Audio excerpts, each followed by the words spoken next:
This episode from the life of Sherlock Holmes will be transmitted to our men and women overseas by short wave and through the worldwide facilities of the Armed Forces Radio Service.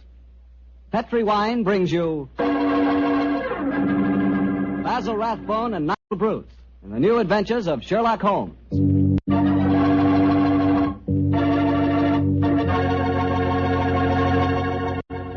The Petri family, the family that took time to bring you good wine, invite you to listen to Dr. Watson tell us another exciting story about his old friend, that master detective, Sherlock Holmes.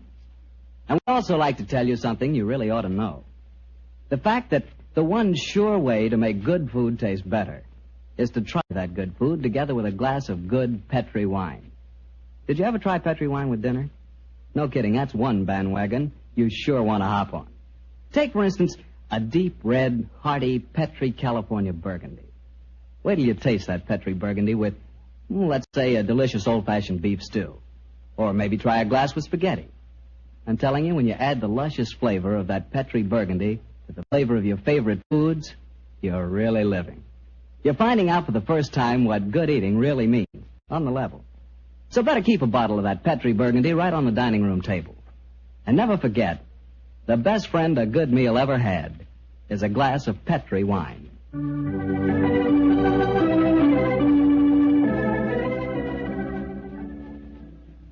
And now for our weekly visit with the good Dr. Watson. May I come in, Doctor? No, Mr. Bartell. You know me better than that. Of course, you can come in. I'm expecting you. I always look forward to these Monday evenings together, you know. Me too, Doctor. In fact, I always say this is the one doctor's appointment that never scares me. Oh, that's very nice of you, my boy. Draw up your chair and make yourself comfortable. Thanks. And what prescription do you have in mind for us tonight, Doctor? Well, now, let me see. Take one measure of subterranean peril, one of aristocratic lady in distress, a sprinkling of assorted villains, a corpse or two, and a little more than a dash of Sherlock Holmes and Dr. Watson. Shake the mixture well, and you have the case of the out-of-date murder. Well, how did the adventure begin, Doctor? Exactly enough. It was in September of 1900. I remember that Holmes and I went to Eastbourne for a much-needed rest. First couple of days we spent in soothing idleness. On the morning of the third day, Holmes, a dash of colour back in his cheek and a hint of the old sparkle in his eye, suggested that we should go and call on his good friend Evan Whitnell, curator of a nearby museum. And so, just after lunch on that September day, found the two of us talking to Professor Evan Whitnell in his private office at the museum. It only seems yesterday. Holmes... Mr. Whitnell, your recent discoveries in this part of England have made you world famous instead of just nationally famous. My congratulations. Professor, I do wish you'd tell me about your discoveries. Well, with pleasure, Dr. Watson. Less than 2 months ago, I was excavating on the downlands in this neighborhood when I was fortunate enough to discover a number of underground caves. Caves saturated with a heavy deposit of lime that gave clear evidence of having the property of rapidly mummifying any flesh, human or animal, deposited in them. Good gracious me, that's interesting. And what treasures have you unearthed, Professor? Well, a number of mummified specimens of animals clearly belonging to bygone eras. My prize specimen is the body of a large wolfhound. The inscription on its collar identified the animal as having belonged to some local squire in the year 1748. Amazing. I didn't know that limestone had such qualities of preservation. Come in. Yes, Alan? What is it? Lady Clavering, Professor. She asked me to tell you that she was in the museum. Oh, yes, sir. Show her up here, will you, Alan? Very good, sir. Yes, I'm most anxious for you both to meet her. And she, in turn, is even more anxious to meet you. Now, I dined with her last night, and when I told her that you were coming here today, she insisted on meeting you. Oh, Whitnell, you scoundrel. There's a twinkle in your eye. I suspect that Lady Clavering has yet to consult me in my professional capacity, and that you engineered the meeting. Well, perhaps I might have dropped a hint. No, I warn you, Professor, Holmes can't become involved with another case. He's completely run down. Well, don't worry, Doctor. All that Lady Clavering requires is a little advice. Advice? Oh, that's a different matter altogether. Yes, I knew you wouldn't mind, Holmes. Helena, my dear, there you are. Come along in. Thank you, Alan. Allow me to introduce Lady Clavering, Mr. Sherlock Holmes and Dr. Watson. How do you do? How are you, gentlemen? Now, There you are, my dear. Sit down here. And I may as well tell you, Helena, that our little plot has already been discovered. Oh, dear. And I was just getting ready to exert all my feminine wiles in an attempt to persuade you to help me, Mr. Holmes. Oh, I'm certain that he found you utterly irresistible, my dear Lady Clavering. You flatter me, Doctor. No, I mean it. The professor tells me that you're in need of a little advice, Lady Clavering. Yes, Mr. Holmes. I'll put my question simply. 5 years ago, my husband, Sir George Clavering, left me. Left you? Gracious me, how stupid of him. I haven't seen or heard tell of him since. I now wish to remarry. But of course I couldn't do that without having my husband declared legally dead. My dear Lady Clavering, I can't help feeling that a lawyer is the proper man to consult, not a detective. Perhaps you're suggesting that there was foul play in connection with your husband's disappearance. Oh, no, Dr. Watson. The Claverings are a strange family, self-willed and headstrong. George and I were not happy together.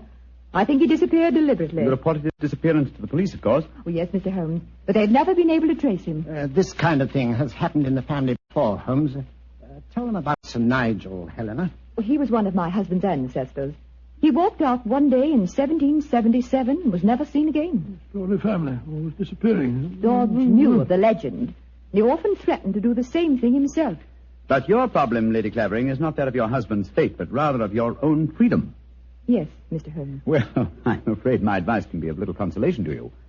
The law has specified a number of years that must elapse before anyone disappearing can be declared legally dead. I would suggest that you possess your soul in patience until that period has elapsed. Oh, dear. And I was hoping you'd be able to think of some terribly clever way of getting round the law, Mr. Holmes. Lady Clavering, sometimes perhaps my methods may be unorthodox, but I assure you that getting around the law, as you put it, is a procedure I do not indulge in. Oh, dear me, now I've offended you, Mr. Holmes. And it's the last thing on earth I meant to do, I assure you. My friend's a little touchy about matters concerning his professional honor, you know, Lady Clavering. Oh, nonsense, my dear Watson. I'm not touchy and I'm not offended. And now, may I suggest we all examine the professor's latest treasures, and after that, perhaps he'll take us for a stroll on the downs. I'm most anxious to examine those lime pits of his.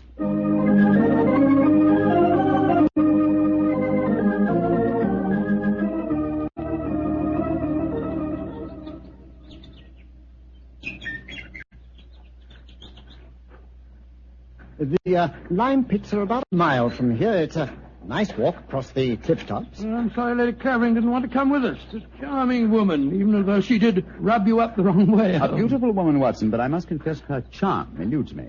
Her lack of concern about her husband's fate seemed completely unnatural. Not if you'd known her husband, Sir George Clavering. He was a tyrant and a bully, both in his home life and in the village. Hello? Who's this coming towards us? It's Timmy. Daft Timmy, they call him in these parts. He isn't quite right in the head, poor fellow, but he's perfectly harmless. Has two passions in life, birds and bonfires. Hello, Timmy. I've got something beautiful to show you. Oh, it's so beautiful. Well, what is it, Timmy? Look, it's in my cap. See? Oh, isn't it lovely? It's a robin's egg. I found it when I was bird nesting. Did you ever see such a blue egg? It's a beauty, Timmy. Where did you find it, my boy? Down by the lime pits. Oh, I'm going to build a lovely fire on the downs tonight. I'll let you come and watch it if you give me a shilling. Now, you be careful, Timmy, or you'll be in trouble again. Timmy doesn't get in trouble anymore now.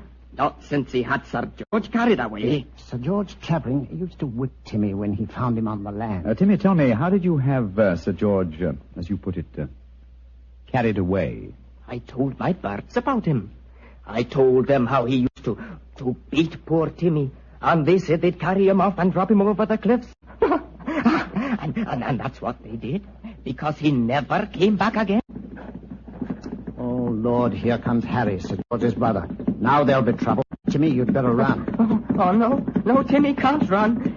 He'll break his pretty blue egg. Timmy! Timmy! Get off my land. If I catch you here again, I'll take my riding crop to you. Timmy hasn't done anything. Go on, be off with you, do you hear? I'll tell my birds about you. That's what I'll do. Oh, don't forget my bonfire. Infernal scoundrel. Hello, Whitnell. Hello, Harry. Have you met Sherlock Holmes and Dr. Watson? Oh, Sherlock Holmes, the professional nosy Parker, eh? Yes, Helena was just telling me about you. I'm very angry with her for talking to you about my brother. Private affair, and I intend it shall remain one. You understand, Holmes? Oh, upon my soul. The devil with your brother, sir. And with you. I'd advise you to remember that you're not addressing a half-witted villager who can't defend himself. If you know what's good for you, you'll do what I say. Impertinent brute. He spoke to you as if you were a stable boy, Holmes. Oh, really? He was quite refreshing. I'm reminded of an apposite quotation of my young friend James Elroy Flecker. Thine impudence hath a monstrous beauty, likened to the hindquarters of an elephant. Yeah, he's almost as much disliked as his brother before him. Tell me, does he succeed to the title when his brother is declared legally dead? Oh, yes, and what's more, he's Helena's unofficial fiancé, worse luck. I see. Personally, I'm beginning to get a trifle bored with the affairs of the Clavering family. Let's go on to the lime cake, shall we?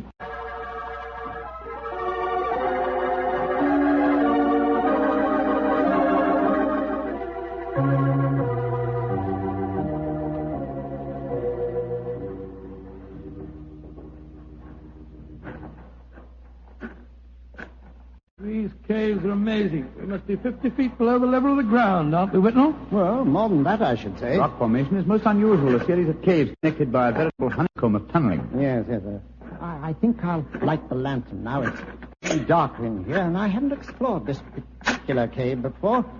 Yes, I've had a wall cave in on me a couple of times, so you'd better watch where you're walking. There. Now we can see better.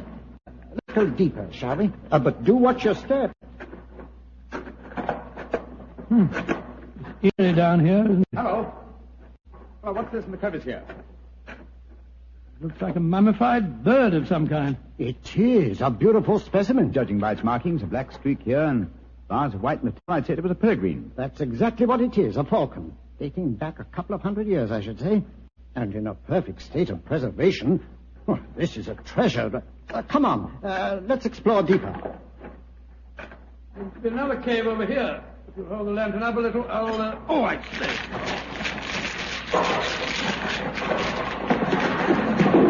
Good Lord, the whole wall's collapsed. Watson, you're not hurt, are you? No, Holmes, I'm all right. Why, you've unearthed another cave, Dr. Watson. Let's go in. I think we can just manage to crawl through.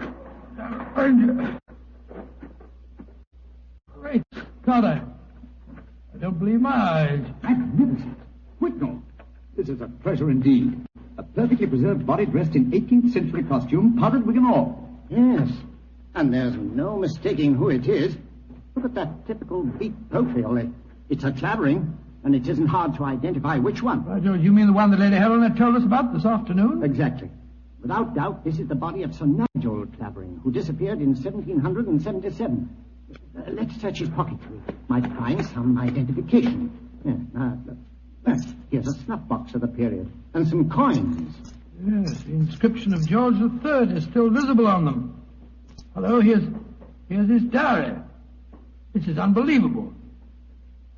What are you up to, Holmes? We're examining the body, Watson. This man was murdered. Murdered? With this wound just above the heart. Obviously inflicted with a sharp instrument, probably a dagger. This is interesting. An entirely new experience for me. The opportunity of solving an unsuspected murder committed well over 100 years ago. Glance through that diary, Watson, will you, old chap? Let's see if the devil suspected his fate. Well, hard to read. All the S's look like F's. Peculiarity of the 18th century writing.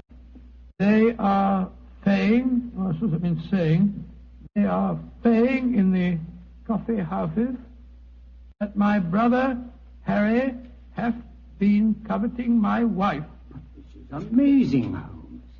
See how history repeats itself. It's an exact parallel of the situation existing today.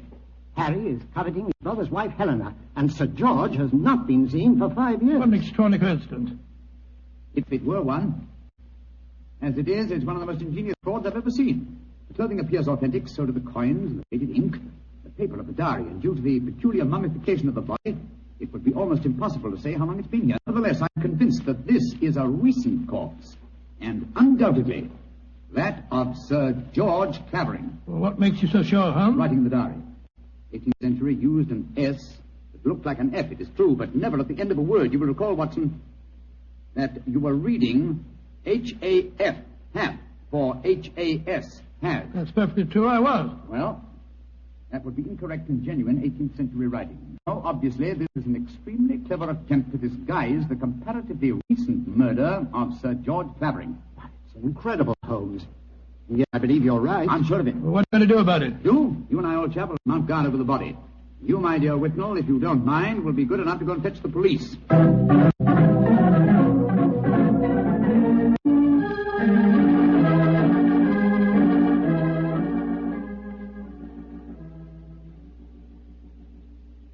Holmes, Yes, old chap? what do you suppose is keeping the police? Whitnall must have gone over an hour, and the lantern with him. Here we are, crouching in the dark in a smelly cave, 50 feet under the cliffs, with a mummified corpse. Very true, Watson, but I don't... Uh-huh. Here comes the lantern. It must be Whitnall and the police. Whitnall! That you, Whitnall?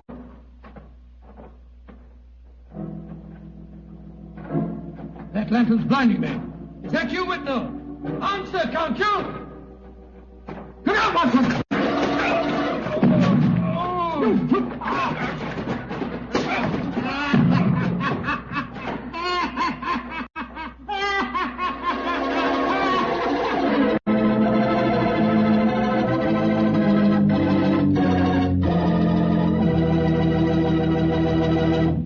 Dr. Watson's story will continue in just a second. And I'm going to take that second to ask you what you think of when I say good food. When you say good food to me, I can see myself really going down on a piece of fried chicken, but really fried. You know, crisp and sort of a light brown. When I see that chicken, I sure want to see some Petri California Sauterne. Because, believe me, Petri Sauterne is a white wine that's the wine for chicken. That Petri Sauterne has a delicate kind of flavor. Delicate like its pale gold color. But what a flavor, and what a wine. If you want a swell white wine, you certainly want Petri Sauterne. Try it and see.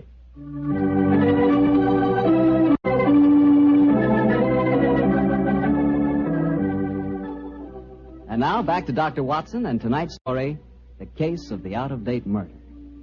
Well, Doctor, you certainly had me on the edge of my chair during the first part of the story. Oh, I'm glad of that, my boy. Say, what happened when Sherlock Holmes yelled out at you in the cave? I was struck from behind with a spade and knocked out. A second later, the same thing happened to Holmes.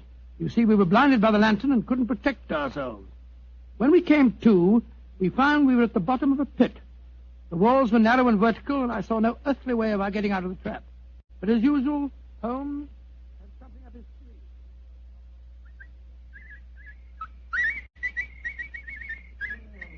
Oh, my head's throbbing. Never mind that for the moment, old chap.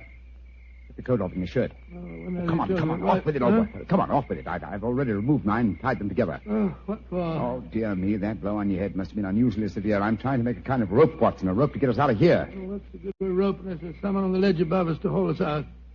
If you think you're performing the Indian rope trick. Is My that dear it? Watson, this is no time for your rather heavy-handed humor. Why do you keep whistling like that? You've been doing it for the past 20 minutes. I'm whistling for help. Well, why not shout? Whistle carries further. Oh, dear.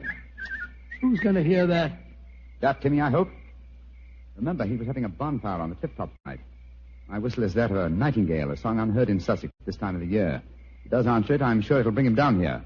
Oh, dear. Well, I hope you're right. Seems to me that Whitnall and the police will never find us here. We shall mummify, just as the filthy murderer intended us to. Courage, Watson, I'm sure... It's worked! It's Timmy! Cutting a burning log. Go down here, Timmy! Nightingale, pretty birdie, what are you doing down there? Timmy! I've tied these clothes together to make a rope. I'm going to throw them up. You ready? Catch! Good. He's caught it. Now, Timmy. Lower it to us. Oh, I shouldn't do this. They'll whip me. No. Nobody will whip you, Timmy. And we both want to give you a shilling to come up and see your bonfire. Oh, that's different. 2 shiny shillings. I'll lower the rope. Here it comes. That's it. All right, now then. You first. All right, Timmy, pull away. Here it goes.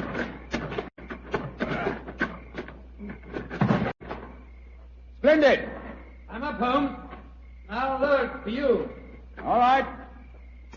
I've got it. Look out now. Here I come.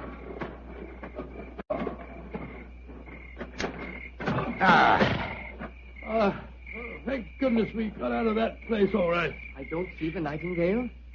Oh, you must have him inside your coat. Well, never mind. We'll all go up to my bonfire and get warm. It's such a pretty bonfire.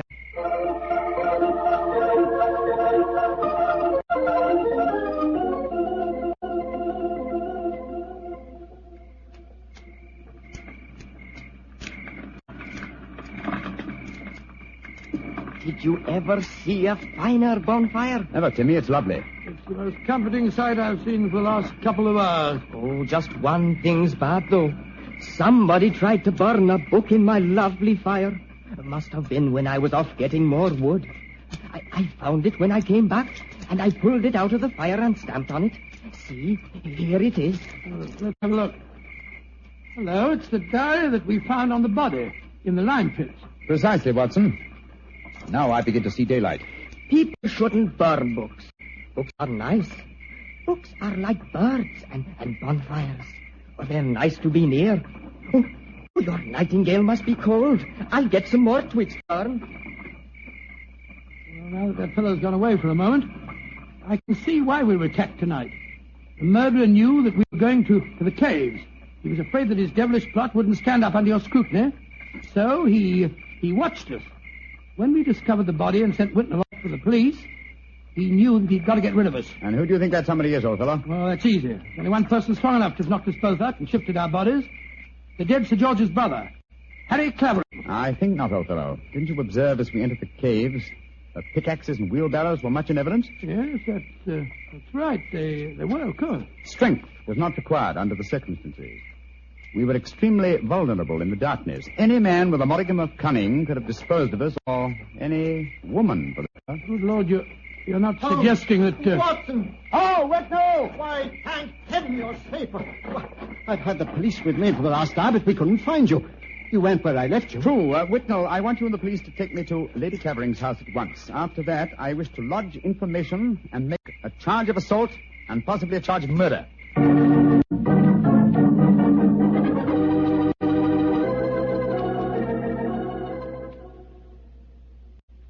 And that, Lady Clavering, is the story of how we found your husband's body. Oh, horrible, Mr. Holmes. Horrible. But who in thunder could have planned such a devilish plot? Why did the murderer attack you and Watson? There, my dear Whitnell, you have the key to the murderer's identity. The man who so cunningly conceived and executed the murder of Sir George could never have bungled the job of disposing of Watson and myself unless he had meant to bungle it. You mean he didn't mean to kill us? Exactly. He merely wished us out of the way while the incriminating evidence was removed. You mean the diary? Of course I do. You will recall we found it partially burnt in Timmy's bonfire. That was Timmy who... No, my dear fellow. Surely it's obvious one person and only one knew that the diary was the key to the murderer's identity. The man who was present when we discovered it and detected the fraud. Great Scott, Professor Whitnell. Whitnell, you murdered my brother. Evan. Evan, you... Oh, no. I did it because I love you, Helena. All these years has been nothing in my life that meant anything but you. How could you? I thought that if George were out of the way, I could make you care for me. And when I realized that you loved Harry, I was mad with jealousy. And so I planned to conceal George's body forever. It was a clever plan. You said so yourself, Holmes. If it hadn't been for you, it would have worked. Yes, it was diabolically clever, Whitnell, but I'm afraid that no amount of cleverness now can prevent you from paying for your crime. Sir George, I suggest that you instruct the police to come in. Our work is done.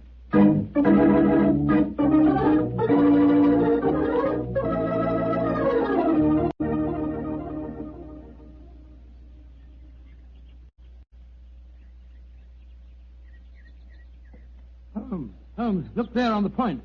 Timmy's bonfire is still burning away. Yes. Tim is a simple fellow with simple tastes. Why are you so gloomy? You solved the case brilliantly.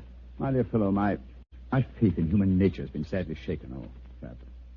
Evan Whitnell was a good friend and old one. Hard to be instrumental in sending him to the gallows. Well, he richly deserved it. Yes, I know he did. That's quite true. But it's depressing just the same. Come on. Let's continue our walk home across the downs. That's Harry offering you a fee. Did you take it? No, I didn't, but I did accept his offer of an acre of land on the downs over there near the Abbey ruins. You can see them silhouetted against the sky. An acre of land? What on earth would you do with that? Well, when I retire, and I shall retire soon, I've often thought of bee farming. This would be a heavenly spot for such a venture. Oh, I can't imagine you as a beekeeper. Oh, why not? After a life spent unraveling the tangled affairs of human beings. It would be soothing in the twilight of one's days to study the exact and predictable behavior of bees. Singing masons, building roofs of gold. Oh, well. One day, perhaps. Perhaps. One day.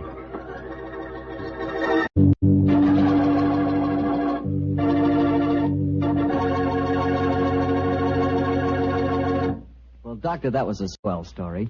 You know, I'm sure glad we get together like this once a week. Oh, thank you very much. Next week, why not come over a little earlier for dinner? Oh, no, I wouldn't think of having you go through all that Oh, trouble. well, of course, if you feel that way. Well, say, aren't you going to coax me? Well, to tell you the truth, I knew I wouldn't have to coax you. Mr. Bartell, I was just going to show you the 2 thick steaks that I've got frozen in my refrigerator. Oh, no. Oh, yes. I'll also put aside a bottle of Petri Burgundy. Well, in which case, I'll bring along a very hearty appetite. If you pick the steak, I know it's good, and when it's Petri wine, you know that's got to be good, too. Because the Petri family has been making fine wine for generations. They've owned and operated the Petri business ever since its inception, way back in the 1800s. During all that time, they've sure learned plenty about the fine art of turning luscious grapes into clear, fragrant, delicious wine. And they've been able to take this experience and hand it on down from father to son, from father to son. That's why, when you want wine for any occasion, you can't go wrong with a Petri wine. Because Petri took time to bring you good wine. Now, Dr. Watson, what story do you have lined up for us next week? Well, now, let me see. Next week, Mr. Bartell, I'm going to tell you an adventure that occurred to Holmes and me in the shadowy depths of the Limehouse district in London. It's a strange tale of death and terror. I call the story The Eyes of Mr. Layton. Well, Doctor, we'll be sure not to miss it. And meanwhile, don't you forget you promised to contribute to the National War Fund. National War Fund, of course, Mr. Bartell. It's a must. The money you give to your war fund not only helps the men and women in our armed forces, and it not only helps our allies, but that money goes to work right in your own community, helping make possible many relief and welfare agencies in your own hometown. So let's all be generous in victory. Give to your community war fund. Tonight's Sherlock Holmes adventure is written by Dennis Green and Anthony Boucher and is based on an incident in the Sir Arthur Conan Doyle story, The Adventure of Wisteria Lodge. Mr. Rathbone appears through the courtesy of Metro-Goldwyn-Mayer, and Mr. Bruce through the courtesy of Universal Pictures, where they are now starring in the Sherlock Holmes series. The Petri Wine Company of San Francisco, California, invites you to tune in again next week, same time, same station. Oh, the Petri family took the time to bring you such good wine. So when you eat and when you cook, remember Petri wine. To make good food taste better, remember... Petri wine. This is Harry Bartell saying goodnight for the Petri family. Sherlock Holmes comes to you from our Hollywood studios. This is the Mutual Broadcasting System.